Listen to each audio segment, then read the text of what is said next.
Oke, assalamualaikum warahmatullahi taala wabarakatuh. Apa kabar kalian semua? Wah, benarkah teman-teman? Benarkah ataupun tidak di dalam konten mereka menyebutkan bahwa ada ketidakkonsistenan daripada Al-Quran. Ketika Al-Quran itu membahas, ini kameranya keren sini, ternyata di sini. Oke, ada ketidakkonsistenan Al-Quran dalam membahas manusia. Seakan-akan justru Al-Quran sendiri yang menyetujui konsep manusia purba, manusia dari kera, dan itu ada ayatnya katanya. Nah, ini lebih bahaya nih. Daripada kita pusing, kita nantikan dulu videonya bahwa Al-Quran sendiri menyebutkan bahwa manusia dari kera. Menarik. Oke, mari kita sama-sama kita reaksi ya guys ya. Let's go, kita mulai reaksinya. Sebenarnya ada ketidakkonsistenan sih dari para mufassir dalam memahami ayat-ayat Al-Quran dalam rangka untuk mengakomodir teori saintifik. Mudah kok kita membacanya. Kayak misalnya insan dan bashar itu sebenarnya konsep yang banyak digunakan di dalam Al-Quran kan. Bashar itu terkadang dia digunakan untuk menunjukkan kapasitas manusia modern ya, seperti yang kamu Sok tahu. Berarti dalam video ini PR kita tahu nggak teman-teman apa PR kita? PR kita untuk membahas 3 yang disebutkan interpretasi dalam Al-Quran dengan pemaknaan artinya manusia. Apa? Dalam Al-Quran kalian tahu ada yang namanya An-Nasun, manusia, Insanun, manusia, Basyarun, manusia. 3 kata yang berbeda, tapi satu mana itu manusia, lalu bedanya di mana? Nah, karena di Al-Quran itu mengenal yang namanya lafal taraduf. Banyak kata tapi satu makna, akan tetapi dengan sistem yang berbeda. Maksudnya gimana Bang Daman? Contoh ya, kata-kata khalaqa dalam Al-Quran dengan kata-kata ghayyara sama-sama artinya berubah ataupun dicampuri. Nah, kalau khalata bercampur yang dapat dipisahkan. Contoh, di meja saya bercampur banyak barang. Ini bisa dipisahin nanti, mana kacamata, mana pulpen, mana pensil gitu. Tapi kalau disebutkan dengan kata ghayyara, itu menunjukkan apa? Percampuran antara gula dan air yang tak bisa dipisahkan. Nah, itu kalau dalam bahasa Arab tentang lafal taraduf. Nah, ini ada 3 taraduf yang terjadi dalam Al-Quran masalah manusia. Ada basyar, ada annas, ada insan, yang semuanya adalah artinya manusia. Nah, dalam hal ini nas, basyar, insan, dia mendapati, ini anak ya, nggak tahu dari mana ini anak, mendapati bahwa penjelasan basyar adalah manusia modern. Siapa bilang? Kita bakal jelasin kepada dia bagaimana pengertian basyar, nas, dan pembuktiannya, bukan sekedar iman, bukan, pembuktiannya secara gramatikal bahasa ya teman-teman ya. Oke, kita saksikan lagi dulu videonya, let's go. bilang tadi itu, Nabi misalnya ketika dia mengatakan kepada pengikutnya bahwa dia adalah manusia biasa seperti manusia pada umumnya, dia menggunakan kata basyar.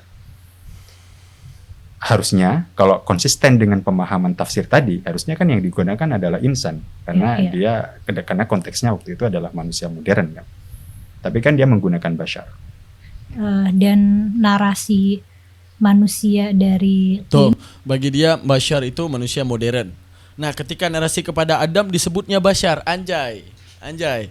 Berarti seharusnya kalau Al-Quran konsisten untuk manusia modern, yaitu basyar,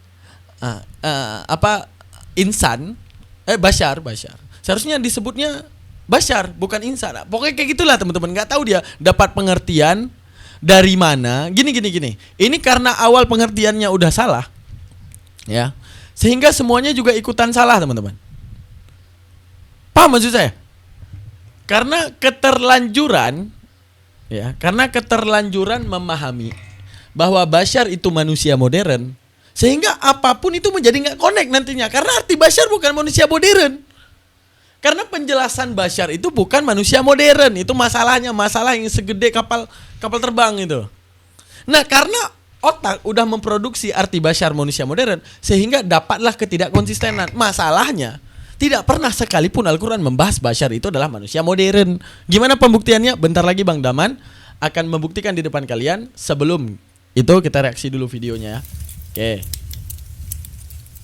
Dari nutfah itu juga baik dari tin atau dari nutfah kadang-kadang juga pakai diksinya insan. Ya, betul. Sama, begitu juga dengan kata insan. Insan dalam beberapa ayat digunakan untuk menunjukkan manusia yang modern, tapi dalam beberapa ayat dia digunakan untuk menunjukkan manusia. Itu karena kesoktahuan abangku. Jadi tahu nggak kalian sistem mereka berpikir sehingga Al-Quran tidak konsisten. Mereka di otaknya udah tertanam nih, Bashar ataupun insan adalah manusia modern. Tapi Al-Quran ini tidak konsisten. Kadang-kadang kepada manusia non modern pun disebut insan, kepada manusia modern pun disebut Bashar. Nah, kesalahpahaman mereka yang telah mendarah daging ini, itu yang mereka coba bicarakan gitu. Paham nggak maksud saya? Karena Al-Quran nggak bilang Bashar itu manusia modern, bukan. Insan juga bukan tentang manusia modern. Nas juga bukan tentang manusia modern. Dari mana kalian tahu ini manusia modern? Gue pengen tahu nih, kita dengar lu. Mana tahu ada jawabannya guys? Wah, banyak adik-adik nih orang-orangnya guys ya. Manusia, kalau mau dipakai ya, itu juga bisa digunakan untuk menunjukkan manusia pramodern juga. Artinya ada ketidakkonsistenan dalam upaya menggunakan Lupa kau untuk tidak konsisten. Apa yang tidak konsisten? Teori saintifik itu. Ya. Ini orang udah kuliah jauh loh guys, sampai ke luar negeri, tapi kayak gini pemikirannya. Kalian makanya mantapin dulu pemahaman Islam baru kuliah ke luar negeri, sehingga nggak gila. Kok nggak gila kayak gini, sumpah. Tapi masalahnya di dalam masyarakat Muslim, aku akan spesifikin masyarakat Indonesia kali ya, punya banyak salah kaprah tentang teori evolusi. Mereka tuh masih ngiranya teori evolusi itu berarti kita keturunan monyet, kayak gitu. Betul. Itu kan jadi ada tambahan PR ya. Pertama untuk menerima teori evolusi, bloker pertama ada ideologi ya, ada kepercayaan, ada imannya. Kedua, pemahaman akan teori evolusi itu sendiri gitu. Mengingat masyarakat berarti ada jawabannya.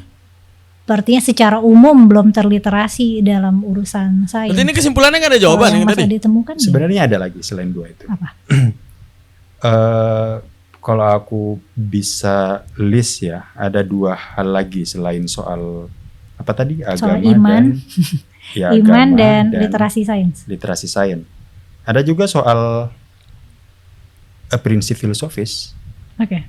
Karena, ini agak dalam ya. Karena sebenarnya kita mewarisi tradisi berpikir Aristotelian kan. Kita mewarisi tradisi berpikir yang melihat segala sesuatu dari esensinya. Atau filsafat menyebutnya esensialis lah. Jadi kita melihat realitas, cangkir misalnya. Cangkir ya sebagai cangkir. Esensi dia cangkir, dia tidak akan berubah apapun yang terjadi. Meskipun dia pada akhirnya dibentuk sebagai sesuatu yang lain, tapi dia adalah cangkir. Meja adalah meja gitu. Jadi setiap sesuatu itu punya esensi masing-masing yang statis, dia tidak berubah. Ya memang, detik dia menjadi meja, gimana dia mau jadi kursi? Kalau udah di meja, dia ambil bahan-bahannya jadiin kursi, nggak disebut meja. Dan esensinya berubah.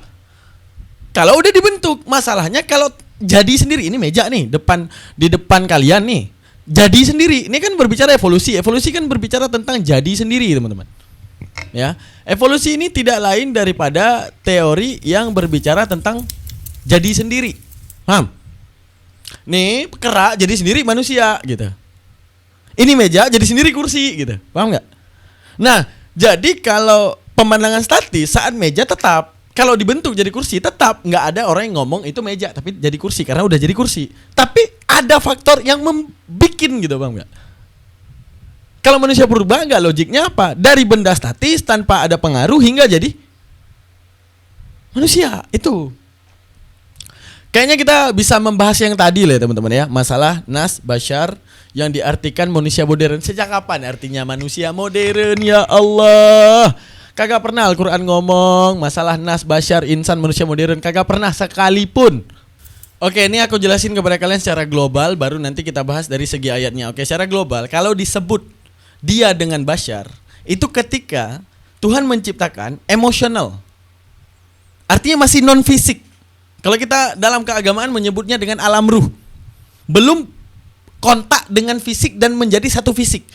Di mana emosionalnya sudah ada, tapi belum digunakan emosionalnya. pikirannya sudah ada, tapi belum digunakan pikirannya.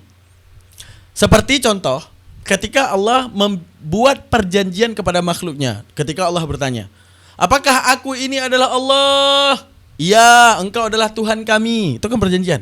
Kenapa seluruh manusia yang mau diciptakan, sedangkan mereka setelah lahir justru tidak mengimani Allah? Karena mereka masih keadaan bashar. Apa keadaan bashar? Semuanya dibuat dalam keadaan tunduk. Ketika otak belum diberikan, bukan ketika otak, ketika kesadaran terhadap pilihan belum ada. Artinya emosional sudah ada tapi belum digunakan, pikiran sudah ada tapi belum digunakan, hak prerogatif, hak free will sudah ada, memilih iya dan tidak ataupun hak ikhtiar namanya, itu belum digunakan. Maka semuanya tunduk dan patuh, dinamakan dengan alam ruh. Itu bashar, tanpa belum berbentuk fisik seperti ini. Belum kontak. Ketika dia kontak dengan fisik, di situ semuanya aktif. Aktif otaknya, aktif emosionalnya, aktif psikisnya, aktif ikhtiarnya. Pemilihannya, ya dan tidaknya, semuanya aktif. Itu bashar. Detik dia dinamakan nas, ini masih ihtimal, umum dan global di antara manusia menyembah Allah dan tidak. Antara manusia menggunakan akalnya dan kembali ke Tuhannya, artinya masih ada ketidaksempurnaan kalau dia masih disebut nas. Artinya apa? Ketidaksempurnaan seperti apa, Bang Daman? Gini, kita semuanya diberikan otak, termasuk binatang. Tapi manusia sempurna dinamakan orang yang punya fungsi kesadaran terhadap otak. Itu versi Al-Quran. Ketika dia punya kesadaran terhadap fungsi otak, maka moralitas terbangun dan semua yang logik terbentuk. Nah, itu nanti yang jadi insan. Tapi kalau nas ini umum, di antara orang yang sempurna menggunakan akalnya, di antara orang yang cacat menggunakan akalnya. Yang cacat menggunakan akalnya tidak menyembah Allah. Yang menyembah Allah adalah orang yang menggunakan akalnya. Dimana ketika semua chipset misalnya chipset rasio, chipset conclusion dan semuanya, perfect conclusion dan semuanya itu bisa aktif di otaknya, buah pikirnya ataupun kesimpulan berpikirnya yang sifatnya objektif itu bisa terbangun. Nah, itu namanya insan. Tapi detik masih umum, itu namanya nas. Antara menyembah dan tidak, antara goblok dan bukan gitu. Selagi dia masih goblok, dia itu masih nas. Tapi dia kalau sudah sempurna kesadaran terhadap fungsi otaknya dinamakan dengan insan. Oke? Jadi kita bedakan dulu nih. Bashar belum kontak fisik. Belum bertemu fisik segala yang diciptain Allah. Masih ruh kalau bahasa kita.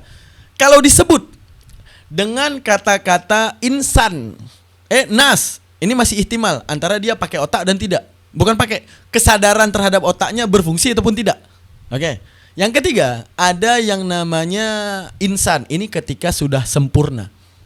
Kesempurna kesadaran terhadap fungsi otaknya. Mana pembuktiannya, Bang Daman? Oke, kita buka ayatnya satu persatu. Oke, pertama kita akan membahas masalah bashar dulu. Lihat ini. Wa min ayatihi, dan sebagian daripada tanda-tanda kami adalah kami menciptakan kamu itu daripada tanah. Nah, ini dibilang kan, tanda-tanda kebesaran bahwa dia menciptakan leluhur kamu ataupun Nabi Adam dari tanah. Kemudian tiba-tiba kamu menjadi manusia yang bertebaran. Detik Allah menciptakan Adam, kita udah ada belum? Coba jawab. Coba jawab, teman-teman. Aku pengen tahu perspektif kalian. Detik Allah ciptain Adam. Adam udah kontak sama fisik, udah ada fisiknya. Kita udah ada belum? Belum kan? Tapi Allah sudah punya rencana. Dan semuanya udah Allah cipta. Basyarnya. Paham? Makanya disebut bashar. Karena belum ada fisik terhadap kita. Paham di sini? Seharusnya disebut gini, sebagian daripada tanda-tanda kami menciptakan kalian semua dari bashar yang bertebaran, selesai. Tapi Allah di sini membedakan. Kami menciptakan Adam leluhur kalian daripada tanah. Berarti Adam tidak masuk kepada bashar. Saat dia diciptakan oleh Allah. Maksudnya di sini, coba perhatikan khalaqa fi'il madi ini. Ini khalaqa ya. Khalaqa ini adalah fi'il madi, coba diperhatikan. Artinya telah, udah terjadi. Nah, Allah bilang ini udah terjadi dari tanah Adam yang lahir. Tansyirun, bertebaran, adalah fi'il mudhari, sesuatu yang akan datang. Berarti kejadian yang udah terjadi yaitu penciptaan Adam. Berarti Adam sudah menemukan fisik dan emosionalnya sudah bertemu dengan fisik. Psikisnya udah bertemu dengan fisik, bertemu dengan tubuh sekarang. Sehingga semuanya aktif. Mana pembuktiannya aktif daripada semua itu? Coba kalian perhatikan kepada ujian terhadap Nabi Adam. Apa ujian terhadap Nabi Adam? Ujian terhadap Nabi Adam. Ketika dikatakan dengan kata-kata larangan, ya. Detik Adam masih bashar, ya. Saat diinfokan aku akan menciptakan khalifah di muka bumi, masih bashar Adam. Saat dia menjadi apa namanya tuh? Menjadi fisik, dia masih nas. Masih nas. Apa itu nas? Masih cenderung mengambil yang baik dan yang buruk. Mana contohnya? Allah uji. Apa Allah uji? Jangan makan buah itu. Otak bebas berpikir antara ya aku tidak makan ataupun ya aku akan makan. Berarti berbicara tentang ya aku akan mendengarkanmu ataupun tidak aku tidak akan mendengarkanmu. Antara itu. Maka otak itu punya kebebasan berpikir antara memilih ya dan tidak. Kalau ya maka Nabi Adam tidak makan. Kalau tidak maka Nabi Adam akan makan. Berarti bebas saat itu. Nah, saat itu Allah mempercontohkan ini nas. Apa nas? Bebas dalam dia memilih. Bebas dia dalam memilih. Baik dan buruk itu pilihan mereka. Karena aku berikan mereka ikhtiar. Maka saat itu Nabi Adam masih nas. Manusia yang punya otak. Dan saat punya otak, segala konsekuensi ada di kepalanya untuk menjadi pilihannya. Detik dia memilih tidak. Tidak, aku tidak akan memakan. Pertanyaan kita, kenapa Nabi Adam memilih tidak? Karena dia masih nas. Karena dia masih nas. Artinya masih punya kecenderungan memilih baik buruk. Walaupun dia memilih buruk ya berarti nas. Karena yang namanya insan sempurna akal pasti dia memilih iya. Paham maksudnya? Gini. Seperti yang saya bilang tadi, insan setelah sempurna akal. Kalau akal sudah sempurna, maka dia segala sesuatu yang dia pilih itu logik. Dan dia pilih itu yang terbaik, itu nas. Itu insan. Tapi detik dia masih nas, dia masih global antara iya dan tidak. Antara milih buruk, milih baik. Tapi kalau insan sudah pasti memilih yang baik. Paham maksudnya? Insan sempurna akal, terbentuk moralitas yang baik, pilihan yang terbaik. Itu insan. Nas berbicara masih umum, masih diberikan pilihan antara iya dan tidak. Antara baik dan buruk. Masih boleh memilih baik, masih boleh memilih buruk. Tapi kalau sudah insan, pasti memilih yang baik. Nah, pengujian Allah pertama bashar, diceritakan kepada malaikat, aku akan menciptakan khalifah. Basyarnya, apakah saat itu Nabi Adam menggugat Allah ataupun apapun, menanyakan kenapa? Enggak ada, masih bashar. Maka bashar itu belum kontak fisik, tidak aktif. Detik dikontakkan dengan fisik, dijadikan dari tanah, kontak dia dengan fisik, aktif. Apa aktif? Wahai Adam, jangan makan, aktif. Digoda, rayuan, bisikan, datang, sistem pikir, jalan. Makan Itu ketika apa? Ketika fisik sudah kontak dengan emosional, sudah kontak dengan pikiran, maka pikiran bebas dalam hal memilih. Nah, ketika bebas memilih, ada memilih yang buruk ternyata. Allah mempercontohkan, ini nas. Oke. Detik Adam jatuh ke bumi, dia datang bertaubat habis-habisan sekalipun dia itu dipisahkan dengan Hawa dan segalanya. Yang dia tahu aku bersalah, aku harus bertaubat kepada Allah. Berpuluh-puluh tahun Adam meminta maaf kepada Allah, lalu diampuni. Itu insan. Apa insan? Ketika otak yang tadinya nas, ya, yang tadinya masih nas memilih antara iya dan tidak, memilih antara buruk dan yang baik. Kemudian dia ternyata memilih buruk, berarti dia masih nas, turun ke muka bumi, dia sadar akan keburukan. Itu nas. Paham maksudnya? Detik dia sadar ini buruk, maka aku harus perbaiki keburukan. Itu nas, itu insan. Maka dia kembali meminta maaf agar diampuni. Detik dia menjadi insan, maka detik itu Allah memaafkannya. Paham sampai sini? Perbedaan semuanya. Itu dari Nabi Adam aja itu telah diceritakan. Basyarnya gimana, nasnya gimana, insannya gimana. Insan apa? Saat kamilah, saat sempurna kesadaran akan otak, sehingga dia tahu. Tadi dia nggak tahu gini. Saat dia masih nas tadi, dia nggak tahu ini baik buruk nih. Tahu maksudnya gini, kalau aku makan berarti aku melanggar perintah Allah. Kalau aku tidak makan berarti aku mendengar perintah Allah. Nah, itu masih bimbang. Kalau dia insan saat itu pasti dia tidak makan. Tapi saat itu dia masih nas, masih punya kecenderungan boleh memilih buruk, boleh memilih baik. Dia pilih buruk.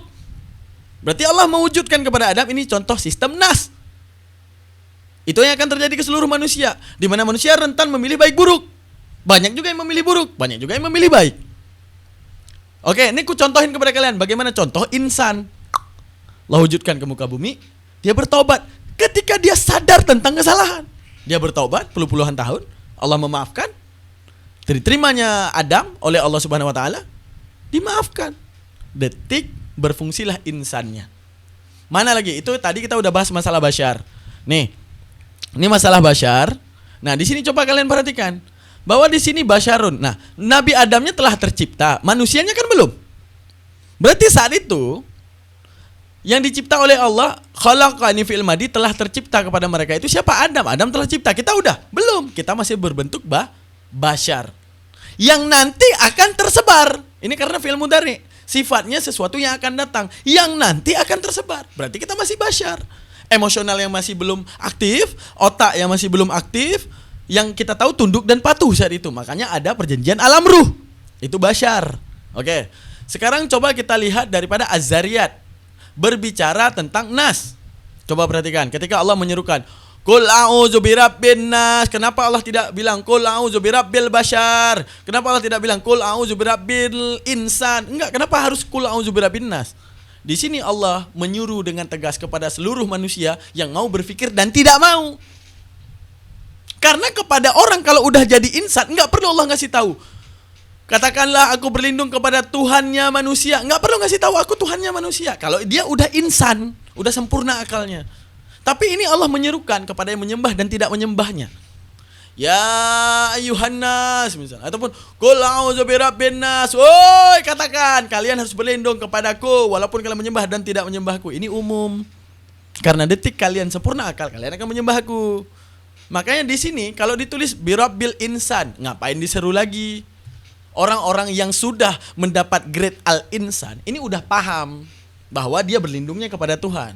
Tapi kalau orang masih grade-nya nas, masih bimbang antara berlindung kepada Tuhan ataupun berlindung kepada yang lain.